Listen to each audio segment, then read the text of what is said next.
tal? Gracias por acompañarnos nuevamente. Hoy recibimos al maestro David César Vives Flores, director general de finanzas del Instituto para la Protección al Ahorro Bancario, experto en evaluación de activos financieros, administración de inversiones y cobertura de riesgos, a quien saludo con gusto.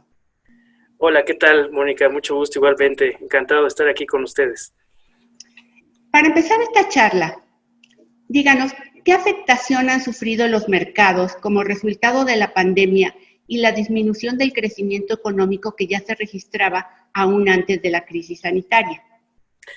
Claro que sí, Mónica. En efecto, previo a que se declarara toda esta situación de emergencia sanitaria, ya se observaban desde el año 2019 signos de desaceleración global en varias economías del mundo, incluido el caso de México.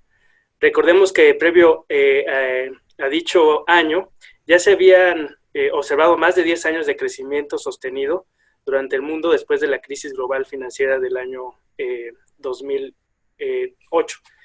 En ese sentido, además se complicaron, digamos, las negociaciones que existían entre Estados Unidos y China en relación a todos los temas comerciales, y además se incrementaron las tensiones en Medio Oriente. Es importante señalar que dada la elevada volatilidad que se observó, esta no se veía desde el año 2008 en la crisis global financiera, cuando se incrementaron fuertemente los niveles de aversión al riesgo y se tuvieron grandes pérdidas millonarias.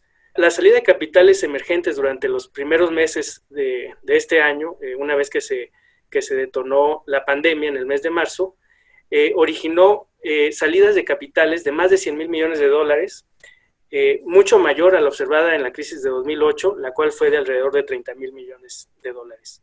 Me parece muy importante señalar que esta crisis que estamos viviendo no se había observado el impacto desde la crisis que se dio en los años 30 del siglo pasado. Por lo tanto, es la mayor crisis observada en los últimos 100 años, por lo que aún es muy difícil poder estimar alguna recuperación en el corto plazo, dado que la economía aún se encuentra vulnerable.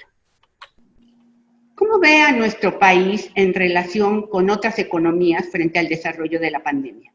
Mire, en nuestro país realmente ha sido afectado de manera similar que otras naciones. Esto pues por tratarse de una economía abierta y con una alta interconectividad con diversas economías del mundo.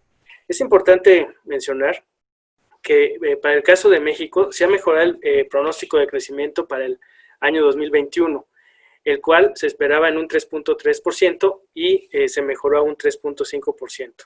Esto, dado también el reconocimiento de la entrada en vigor del Tratado de Libre Comercio, el TMEC, con Estados Unidos y Canadá y México, el cual ha restado incertidumbre a la política comercial en el corto plazo con Estados Unidos. Aquí también me gustaría señalar que para el caso de México, sobresale el manejo prudente en la política económica y la disciplina fiscal que ha llevado a nuestro país en relación a otras economías. De acuerdo a los informes del Fondo Monetario Internacional, se espera que el balance fiscal se ubique en menos 1.8% y la deuda respecto del PIB en 65.5% a finales del año 2020, lo cual es una ventaja en relación a los esperados de dichos indicadores para las economías del mundo, ya que se espera que toda la economía mundial tenga un balance fiscal de menos 4% y una deuda en relación al PIB de 101.5%, muchos mayores indicadores que son mucho mayor a los que se espera que se presenten en la economía mexicana. ¿Cuál es el posible efecto sobre la producción y la inversión de capital de las empresas, dadas las actuales condiciones del sistema financiero mexicano? Claro que sí, maestra. Pues mire, aquí es importante mencionar que todos los mecanismos de financiamiento y de apoyo de liquidez han funcionado de manera muy adecuada, incluso en los momentos de mayor estrés financiero que vivimos durante el mes de marzo y abril. Efectivamente, se observó una disminución del crédito durante ese periodo, así como en las colocaciones de deuda que hacen las empresas para obtener recursos en los mercados financieros. Sin embargo, esto se ha venido estabilizando durante los últimos meses. Esto además se ha visto apoyado por los esquemas implementados por las autoridades para extender los términos y condiciones de los créditos y se han creado mecanismos de financiamiento de pequeñas y medianas empresas, con lo cual continúa fluyendo la liquidez y se ha permitido hacer ciertas reestructuras financieras en las empresas. Cabe mencionar además que la mayor captación que han tenido los bancos, así como una disminución en las tasas de interés, ha incentivado la inversión fija en algunos sectores productivos en sustitución de la inversión en activos financieros.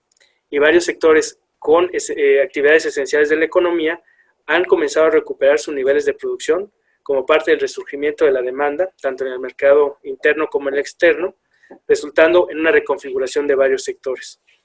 En ese sentido, se espera que la recuperación se dé gradualmente y dada la resiliencia que ha mostrado nuestro sistema financiero mexicano, sea capaz de seguir proveyendo los recursos y los mecanismos de financiamiento para seguir apoyando el crecimiento económico del país. Por otra parte, a pesar de la reforma financiera del 2014, con frecuencia escuchamos de casas de ahorro que ofrecen altos rendimientos. Puebla es un caso especial, ya que recibe un alto volumen de remesas de los migrantes desde Estados Unidos. Y esto los coloca en un estado de más vulnerabilidad. ¿Hasta dónde los seguros de depósito contribuyen a proteger a los ahorradores? Claro que sí, esa es una pregunta muy importante, dado la situación que estamos viviendo y precisamente esa,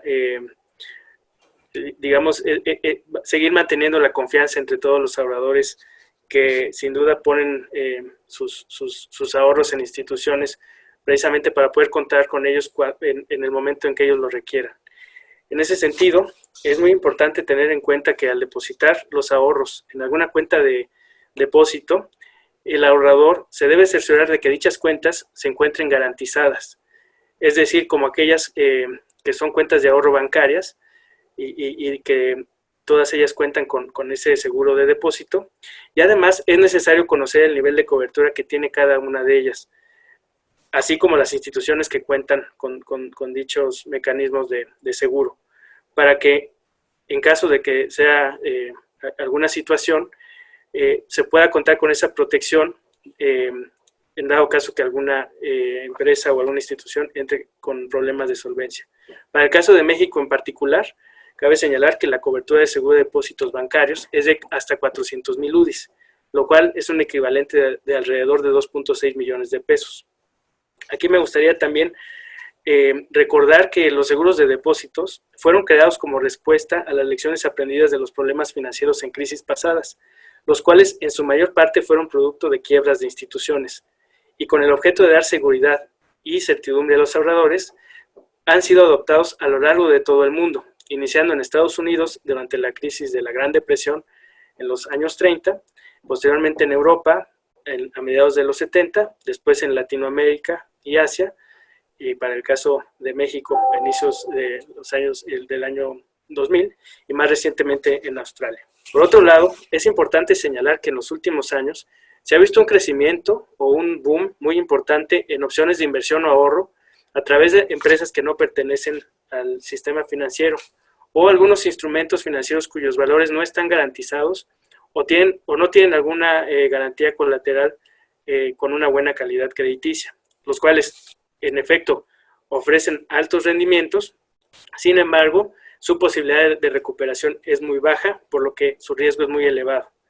En ese sentido, se pueden mencionar algunos ejemplos, como lo son, por ejemplo, las criptomonedas, el crowdfunding, los bonos con grado especulativo, acciones con baja calificación crediticia, etc. En ese sentido, previo a realizar cualquier ahorro o inversión, es importante que los ahorradores se informen oportuna y adecuadamente y elijan la opción que presente la mayor protección y se realice a través de mecanismos formales, como es el caso de las cuentas bancarias, que tienen el seguro de depósitos, de tal forma que se les permita cumplir con sus metas de forma segura. Para terminar, maestro Vives, una pregunta que sin duda surge siempre entre todo tipo de ahorradores. ¿Qué tan solvente y seguro es el sistema financiero mexicano? Aquí me gustaría señalar que a pesar de que nos encontramos en la mayor crisis observada desde la Gran Depresión de los años 30, como lo he mencionado, el sistema financiero mexicano cuenta con los mecanismos de seguridad para actuar oportunamente, razón por la cual se tiene constituida una red de seguridad financiera en nuestro país la cual cuenta con los procedimientos y los mecanismos para mantener la estabilidad del sistema financiero, se protejan los intereses de los usuarios de los servicios financieros y se identifiquen los riesgos macro potenciales. Dicha red de seguridad financiera, cabe señalar que está conformada por las autoridades financieras que dirigen las políticas en materia financiera, que autorizan, supervisan, vigilan y regulan a los intermediarios del sistema financiero, procuran la estabilidad de precios, proveen liquidez y promueven el buen funcionamiento del sistema de pagos. Y además aseguran los depósitos bancarios y tienen la capacidad de resolver instituciones bancarias con problemas de solvencia y de liquidez. Lo anterior ha permitido que aun cuando pudiera haber una recesión profunda y una recuperación más débil en la economía, existen diversos mecanismos de transmisión de liquidez y financiamiento, así como diversas reservas de capital en las instituciones que pueden absorber las pérdidas y preservar la estabilidad financiera. En este sentido, me puede decir que el sistema financiero tiene la capacidad de desempeñar sus funciones de intermediación de recursos y administración de riesgos para disipar ordenadamente los desbalances financieros que pudieran surgir como resultado de la actual crisis, permitiendo un mejor desarrollo de la economía. Maestro David César Vives Flores, agradecemos mucho toda la información que nos ha proporcionado, toda ella muy pertinente, y las sugerencias que ha dado a los ahorradores. Claro que sí, pues estamos a sus órdenes y muchas gracias. A todos ustedes, nos veremos pronto. Déjanos tus comentarios y si te gustó, dale like.